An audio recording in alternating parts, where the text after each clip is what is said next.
Railway recruitment board RRB ఒక భారీ notification విడుదల చేసింది. మొత్తం 9,970 అసిస్టెంట్ లోకో పైలట్ ఖాళీల భర్తీకి నోటిఫికేషన్ ని విడుదల చేసింది.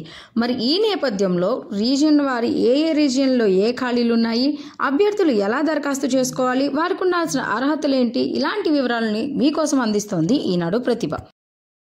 ముందుగా అర్హత విషయానికి వస్తే 10th పాస్ ప్లస్ ఐటీఐ ఉన్నవాళ్ళు దీనికి ఎలిజిబుల్, ఆర్ డిప్లొమా కానీ లేదా బీటెక్ చేసిన వాళ్ళు దీనికి ఎలిజిబుల్. బీటెక్, డిప్లొమా, ఐటీఐ ఏ స్ట్రీమ్స్లో ఉన్నాయో నోటిఫికేషన్ పూర్తి వివరాల్లో మీరు చూడొచ్చు. తర్వాత విషయం ఏజ్ లిమిట్. ఏజ్ లిమిట్ వచ్చేసరికి 18 నుంచి 30 సంవత్సరాలు. అంటే ఇది ఓపెన్ కేటగిరీ వారికి 30 సంవత్సరాలు.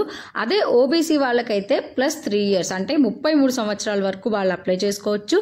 అదే ఎస్సీ ఎస్టీ విద్యార్థులకు వచ్చేసరికి +5 35 సంవత్సరాల వరకు వాళ్ళు ఎలిజిబుల్. కట్ ఆఫ్ డేట్ వచ్చేసి జూలై 1, 2025. అంటే ఆ తేదీలోపు ఆ వయసున్న అభ్యర్థులు ఈ నోటిఫికేషన్కు అప్లై చేసుకోవడానికి అర్హులు. ముందుగా ముఖ్యమైన తేదీలు. అప్లికేషన్ డేట్ ఆల్రెడీ స్టార్ట్ అయిందండి. అప్లికేషన్ డేట్ వచ్చేసి 12 April 2025 plus application last date, దరఖాస్తు చివరి తేదీ వచ్చేసరికి మే 11, 2025. అంటే దాదాపు నెల రోజుల సమయం ఉంది నోటిఫికేషన్కి అప్లై చేసుకోవడానికి. నెల రోజుల సమయం ఉంది కదా అని చెప్పి నెగ్లెక్ట్ చేయొద్దు. ముందు అప్లై చేసేసుకుని తర్వాత ప్రిపరేషన్ అనేది కంటిన్యూ చేసుకోవచ్చు.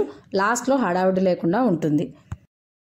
అప్లై చేయాలి అనుకునే అభ్యర్థులు ముందుగా వారు ఏ జోన్కి అప్లై చేయాలో ఒకటి క్లియర్గా ఉండాలి. ఎందుకంటే మల్టిపుల్ జోన్స్కి కనుక మీరు అప్లై చేసినట్టయితే మీ అప్లికేషన్ అనేది రిజెక్ట్ అవుతుంది. సో జోన్ల వాళ్ళ ఖాళీలకు వస్తే ఇక్కడ అహ్మదాబాద్లో 497, అజ్మేర్ 820, ప్రయాగ్రాజ్ 588, భోపాల్ 664, చెన్నై 362, ముంబైలో 740 ఇలా ఉన్నాయి. మన సికింద్రాబాద్ విషయానికి వస్తే అత్యధికంగా 1500 వేకెన్సీ దీనిలోనే ఉన్నాయి. సో తెలుగు రాష్ట్రాల్లో రైల్వే ఉద్యోగాల కోసం పోటీ పడుతున్న అభ్యర్థులకు ఇది మంచి అవకాశం అని చెప్పవచ్చు. ప్రిపరేషన్ మొత్తం ఒక అవగాహనతో చేసుకుని పక్కా ప్రణాళికతో కనుక ప్రిపేర్ అయినట్లయితే మీకు ఈ ఉద్యోగం ఖచ్చితంగా లభిస్తుంది. ఎందుకంటే 1500 వేకెన్సీస్ కాబట్టి తెలుగు రాష్ట్రాల అభ్యర్థులు మంచిగా ఈ అవకాశాన్ని వినియోగించుకోవచ్చు.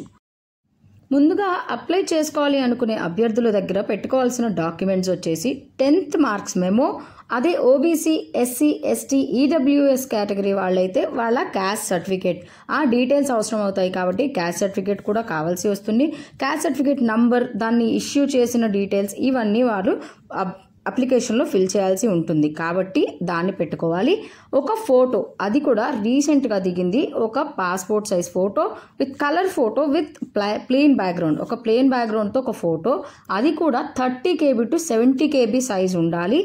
ఆ ఫోటోని మీరు ఒక 12 నుంచి 15 కాపీలు పెట్టుకోవాల్సి ఉంటుంది. ఎందుకంటే CBT 1 నుంచి తర్వాత జరిగే ప్రాసెస్లు అన్నిటికీ ఫోటోలు అవసరం పడతాయి. ప్రతిసారి ఫోటో తీసుకునే నెసెసిటీ లేకుండా ఒక ఫోటోని మీరు కాపీలు తీసుకొని పెట్టుకోవచ్చు. అలాగే సిగ్నేచర్ కూడా 30 KB to 70 KB ఉండేలా చూసుకోవాలి. దాని సాఫ్ట్ కాపీ కూడా మీ దగ్గర ఉండాలి. అర్హత సర్టిఫికేట్స్ అంటే 10th ప్లస్ ఐటీఐ చదివిన వాళ్ళకైతే 10th ITI certificates, diploma, BTech మీరు ఏ స్ట్రీమ్లో చేసి ఉంటే ఆ సర్టిఫికేట్స్ మీ దగ్గర ఉండాలి. తర్వాత bank account details. CBT 1 apply చేసిన వాళ్ళకి పరీక్ష అటెండ్ అయ్యాక కట్టిన అమౌంట్ రీఫండ్ అవుతుంది కాబట్టి మీ అకౌంట్ డీటెయిల్స్ని ఆర్ఆర్బీ వాళ్ళు ఖచ్చితంగా అడుగుతున్నారు. అవి మీరు ప్రొవైడ్ చేయాల్సి ఉంటుంది. డాక్యుమెంట్స్ అన్నీ రెడీగా పెట్టుకున్న అభ్యర్థులు rrbapply.government.in, rrbapply.gov.in ఈ లింక్ని క్లిక్ చేస్తే ఒక లాగిన్ విండో ఓపెన్ అవుతుంది. దానిపైన అప్లై అని ఒక మీకు కర్సర్ కనిపిస్తుంది. ఆ అప్లైలో మీరు అకౌంట్ లేని వాళ్ళైతే క్రియేట్ అకౌంట్ చేసుకోవాలి, లేదు అకౌంట్ ఉన్న వాళ్ళైతే నెక్స్ట్ నుంచి ప్రొసీడింగ్స్ చేయాలి. పాయింట్స్ అన్నీ జాగ్రత్తగా చదివి అప్లై చేసుకోవాల్సిన విధానాన్ని జాగ్రత్తగా చూస్తూ పాయింట్ టు పాయింట్ చూస్తూ అభ్యర్థులు చేసుకోవాలి. ఏ చిన్న పొరపాటు జరిగినా కూడా దరఖాస్తు అనేది మీది రిజెక్ట్ అవుతుంది. దరఖాస్తు చేస్తున్న అభ్యర్థుల కోసం పరీక్ష విధానం, ఎంపిక ప్రక్రియ ఎలా ఉంటాయి అనేది ఇంకొక వీడియోలో ఈనాడు ప్రతిభ మీకు అందిస్తుంది. మరి దానికోసం మన ఈనాడు ప్రతిభ ఛానల్ని సబ్స్క్రైబ్ చేసుకుని ఉండండి. నోటిఫికేషన్ పూర్తి వివరాలు అలాగే అప్లై లింక్ మీకు డిస్క్రిప్షన్లో ప్రొవైడ్ చేస్తున్నాము. www.eenaduprathibha.net వెబ్సైట్లోకి వెళ్తే మీకు నోటిఫికేషన్ పూర్తి వివరాలు ఉంటాయి.